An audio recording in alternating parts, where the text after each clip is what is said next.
പഞ്ചാബ് ഹരിയാന അതിർത്തിയായ ഖനൌരിയിൽ നിരാഹാരം തുടരുന്ന ജഗജിത് സിംഗ് ദല്ലേവാളിനൊപ്പം 111 കർഷകർ കൂടി അനിശ്ചിതകാല നിരാഹാര സമരത്തിലേക്ക്.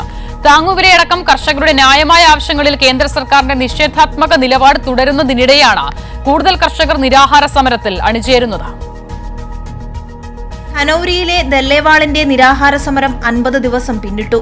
ദല്ലേവാളിന് ഐക്യദാർഢ്യമറിയിച്ചാണ് 111ഓളം കർഷകർ ഖനൌരിയിൽ അനിശ്ചിതകാല നിരാഹാരം ആരംഭിച്ചത്. മിനിമം താങ്ങുവില ഉൾപ്പെടെയുള്ള കർഷകരുടെ ആവശ്യങ്ങളോടുള്ള കേന്ദ്ര സർക്കാരിന്റെ അവഗണനയിൽ പ്രതിഷേധിച്ച കർഷകർ കറുത്ത വസ്ത്രമണിഞ്ഞാണ് സമരത്തിന്റെ ഭാഗമായത്.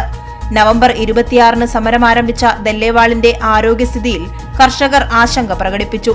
കേന്ദ്ര സർക്കാർ കർഷകരുമായി ചർച്ചയ്ക്ക് തയ്യാറാകാതെ സമരത്തിൽ നിന്നും പിന്മാറില്ലെന്ന നിലപാടിലാണ് ദല്ലേവാൾ.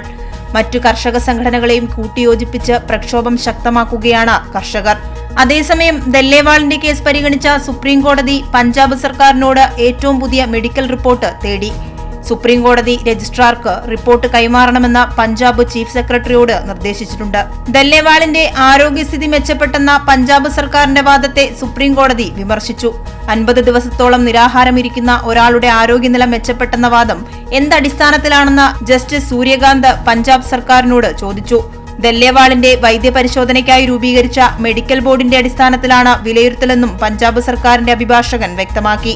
ദല്ലേവാളിന്റെ ആരോഗ്യസ്ഥിതി സംബന്ധിച്ച കേസിൽ സുപ്രീം കോടതി ജനുവരി 29-ന് വീണ്ടും വാദം കേൾക്കും. കൈരളി ന്യൂസ്, ദില്ലി.